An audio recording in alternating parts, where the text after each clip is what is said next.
नमस्कार। क्या मोदी सरकार गैर भाजपा सरकारों को अपने हिसाब से काम नहीं करने दे रही है? ये सवाल कोई नया नहीं है। कई राज्यों से इस तरह के सवाल उभरे हैं। हमने देखा है कि किस तरह से महाराष्ट्र में एक समय में जब भारतीय जनता पार्टी की सरकार नहीं चल रही थी, जब शरद पवार और कांग्रेस की सरकार चल रही थी, जब उद्धव ठाकरे की सरकार चल रही थी, उस वक्त किस तरह के विवाद हुए थे। लेकिन ताज़ा विवाद कुछ और है।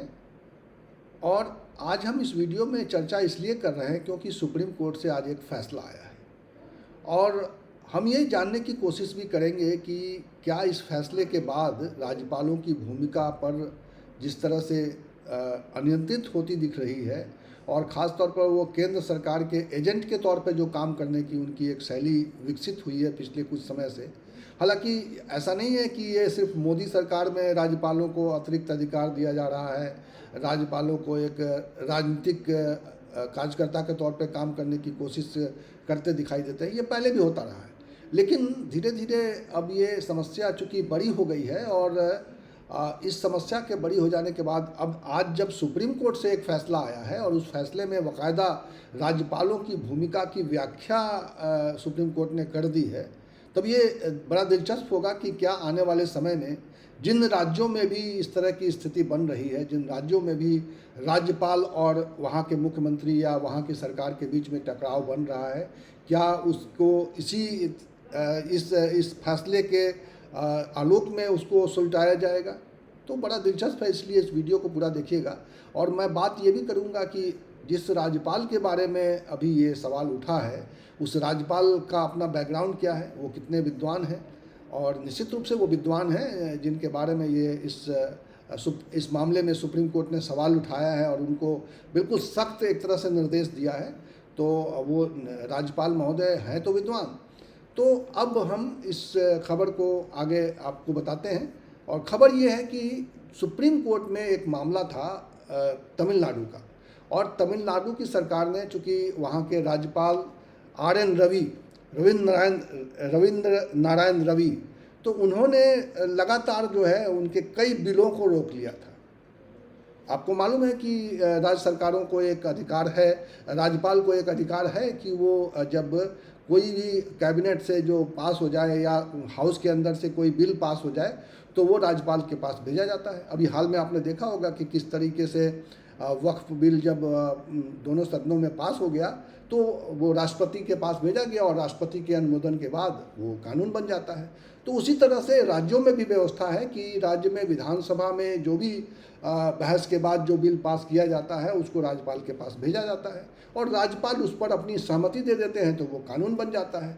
लेकिन तमिलनाडु के राज्यपाल रविंद्र नारायण रवि ने ऐसे पता नहीं कितने बिलों को रोक दिया था और 10 बिलों की चर्चा इस खबर में की गई है कि 10 बिलों को उन्होंने रोक रखा था। हालांकि ये टसल बहुत पुराना है और उसके बारे में भी हम इस वीडियो में चर्चा करेंगे आगे कि किस तरह से उनका तमिलनाडु सरकार में उनका जो वहाँ जैसे ही वो राज्यपाल बने RN रवि, उनका वहाँ के मुख्यमंत्री के साथ टकराव शुरू हो गया और कई बार ये टकराव कई बार इतना ऐसा बन गया था कि ऐसा लग रहा था कि वहाँ राज्य सरकार कुछ परफॉर्मेंस नहीं कर पा रही है। अब समझ लीजिए कि जब राज्य सरकार कोई एक्शन लेगी, कोई बिल बनाएगी, कोई कानून बनाएगी और राज्यपाल के पास भेज देगी और राज्यपाल उस बिल पर विचार ही नहीं करेंगे, उसको लौटा देंगे। दूसरी बार जब भेजा जाएगा तो उसको सहमति उस पर नहीं देंगे, तब भी सहमति नहीं देंगे, वो राष्ट्रपति के पास भेज देंगे उसको। तो इस तरह के एक्शन के बाद किस तरह का एक स्टैंड स्टिल बन सकता है, एक यथास्थिति कायम हो सकती है। और 10-10 एक नहीं 10-10 बिल की बात है। तो ये मामला जब सुप्रीम कोर्ट पहुंचा तो सुप्रीम कोर्ट में बाकायदा भारतीय संविधान के अनुच्छेद 200 के तहत राज्यपालों को क्या अधिकार है, वो क्या क्या कर सकते हैं, उसको लेकर उन्होंने बिल्कुल साफ कर दिया है। ये जस्टिस JB पारदीवाला और जस्टिस R महादेवन की खंडपीठ में ये सुनवाई हुई है और इसमें उन्होंने साफ तौर पर व्याख्या कर दी है कि राज्यपाल के पास 3 विकल्प हैं। एक, या तो वो मंजूरी दे दें या मंजूरी न दें, और राष्ट्रपति के विचार के लिए विधेयक को सुरक्षित रखने की उनके पास अधिकार है। लेकिन ये भी कहा गया है साथ में, सुप्रीम कोर्ट ने ये भी कहा है कि इस तरह से जब भी कोई विधेयक राज्यपाल के सामने पेश किया जाता है तो वह 3 कार्यवाही में से एक को अपनाने के लिए संवैधानिक रूप से बाध्य होता है। लेकिन पहले प्रावधान में जितनी जल्दी हो सके वो अपनी जो है अभिव्यक्ति उनको 200 अनुच्छेद के भावना के अनुरूप उनको कर देना है। लेकिन अगर वो सहमति उनकी नहीं है तो वो रोक सकते हैं, लेकिन जब दूसरी बार उनके पास भेजा जाएगा तो ये माना जाएगा कि उस पर जो है कैबिनेट का यानी कि जो सरकार है उसका एक फाइनल वो हिस्सा है, फाइनल उनका इस तरह का विचार बना है और उसके बाद राज्यपाल के पास सहमति के लिए रोकने का विकल्प नहीं है। और इसका अर्थ यह है कि वो पूर्ण वीटो लगाने की कोशिश कर रहे हैं जो अनुच्छेद 200 के तहत पूरी तरह से नामंजूर है, अस्वीकार्य है, ये कहा है सुप्रीम कोर्ट ने।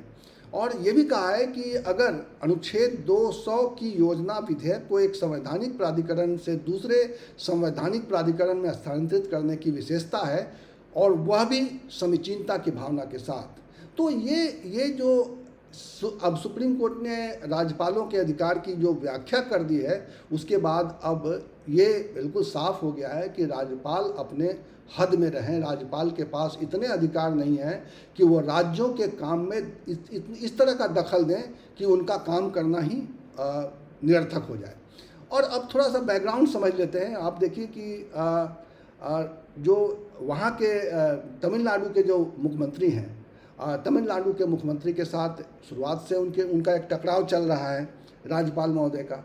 स्टालिन है वहाँ पे, एम.के. स्टालिन वहाँ के मुख्यमंत्री हैं, डीएमके की सरकार है और एम.के. स्टालिन जब उनकी नियुक्ति हुई तभी से एक टसल चल रहा है आर.एन. रवि और स्टालिन के बीच में। कई बार ऐसा अवसर भी आया है जब स्टालिन विधानसभा में जब एक प्रेसिडेंस है, एक व्यवहार है कि जब भी कोई सदन जो सत्र शुरू होता है तो उसके पहले राज्यपाल को कैबिनेट से लिखा हुआ एक भाषण मिलता है, उसको पढ़ना होता है। आपने देखा होगा कि अधिकतर राज्यों में जो है राज्यपाल भाषण पढ़ते हैं, विपक्ष को मंजूर नहीं होता है। खासतौर पे यूपी में तो होता है कि उसका विरोध कर देते हैं विपक्ष वाले, और विपक्ष वाले राज्यपाल का भाषण सुनते ही नहीं हैं, या कागज़ फेंकने की घटनाएँ भी कई बार हुई हैं। तो ऐसी स्थिति में राज्यपाल सरकार का लिखा हुआ दस्तावेज पढ़ते हैं। हालांकि इस पर कई बार इस पर एक बहस भी हो चुकी है और इसको लेकर अभी हाल में ज़्यादा बहस इसलिए हुई थी पार्लियामेंट के अंदर क्योंकि जब राष्ट्रपति ने एक अभिभाषण दिया जो बजट सत्र के पहले, उससे विपक्ष बहुत सहमत नहीं था और कहा गया कि यह सरकार के जो है तमाम तरह की योजनाओं का एक पुलिंदा है और कोई दृष्टिकोण नहीं है इसमें। अब राष्ट्रपति को अब इससे उबरना चाहिए कि राष्ट्रपति अपनी मर्जी से बातें रख सकें सदन के भीतर, ये भी कहा गया।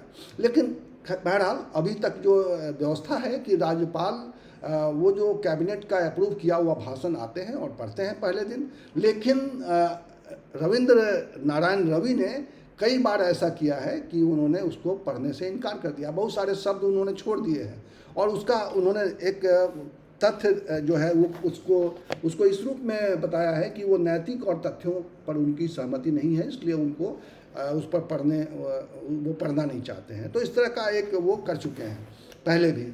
आपको मालूम होगा कि स्टालिन और प्रधानमंत्री नरेंद्र मोदी के बीच में भी एक तरह का एक टसल चल रहा है दूसरे मामले को लेकर। स्टालिन को लगता है कि तमिलनाडु की सीटें जो है वो जो एक बार फिर से जो संसदीय सीटों का पुनर्गठन हो रहा है उसमें तमिलनाडु को नुकसान हो सकता है क्योंकि वहाँ की आबादी कम है और आबादी के हिसाब से अब चीज़ें तय होने वाली हैं। तो इसलिए वो एक लड़ाई चल रही है। और अभी जब प्रधानमंत्री रामेश्वरम जो हाल में जो ब्रिज का एक उद्घाटन हुआ था उसमें वो नहीं पहुँचे थे, मुख्यमंत्री वहाँ नहीं गए थे। तो एक इस तरह का बैकग्राउंड है और इस बैकग्राउंड में आज जो है ये पूरा मामला आया सामने और कोर्ट ने एक तरह से राज्यपाल की भूमिका तय कर दी। तो इस तरह का एक अब नज़ीर सामने आ गया है कि राज्यपालों की भूमिका कितनी बड़ी है और वो सरकार के जो भी उनके फैसले हैं उसमें वो कितना बड़ा अड़ंगा लगा सकते हैं या कितना उसमें संशोधन कर सकते हैं या कितनी बार उसको इनकार कर सकते हैं। ये तो पहले से ही तय था कि वो दूसरी बार जब उनको भेजा जाएगा तो ये माना जाएगा कि अब वो उनके इनकार से कोई काम नहीं चलेगा। और आज जो है सुप्रीम कोर्ट ने भी कह दिया कि दूसरी बार जब ये सारे बिल को लेकर जो सुप्रीम कोर्ट में गई थी वहाँ की तमिलनाडु की सरकार, तो उनको कह दिया गया कि ये सभी बिल जो दूसरी बार राज्यपाल को भेजे गए हैं उसको उसी दिन से, जिस दिन राज्यपाल को दूसरी बार भेजा गया उसी दिन से उसको बिल को, यानी वो कानून के रूप में उसकी मान्यता है। यानी राज्यपाल के फैसले का एक तरह से विरोध सुप्रीम कोर्ट ने कर दिया है और राज्यपाल का जो एक अधिकार था उस अधिकार पर एक तरह से अंकुश लगा दिया है और ये आगे के लिए एक नज़ीर भी माना जाएगा। अब मैं थोड़ा आपको बता दूं कि रविंद्र नारायण रवि का बैकग्राउंड क्या है। मैंने थोड़ा रिसर्च किया इसको लेकर, तो सामने आया कि रविंद्र नारायण रवि जो है ये बेसिकली बिहार से रहने वाले हैं, बिहार के रहने वाले हैं और ये पुलिस सर्विस में रहे हैं कुछ समय के लिए। इन्होंने चूँकि अखबारों में कॉलम वगैरह लिखा है तो पत्रकारिता से भी रिश्ता रहा है इनका, और ये बड़े विद्वान किस्म के आदमी हैं। और सरकार ने 2014 में जब मोदी जी प्रधानमंत्री बन के दिल्ली आए तब से इनके ऊपर इनकी कृपा मोदी जी की बनी हुई है। ये जॉइंट इंटेलिजेंस कमेटी जो बनी थी उसके चेयरमैन रहे हैं, नेशनल सिक्योरिटी एडवाइज़र रहे हैं और देखा जाए तो ये अभी जो तमिलनाडु में राज्यपाल बनने से पहले नागालैंड और मेघालय में भी राज्यपाल रहे हैं।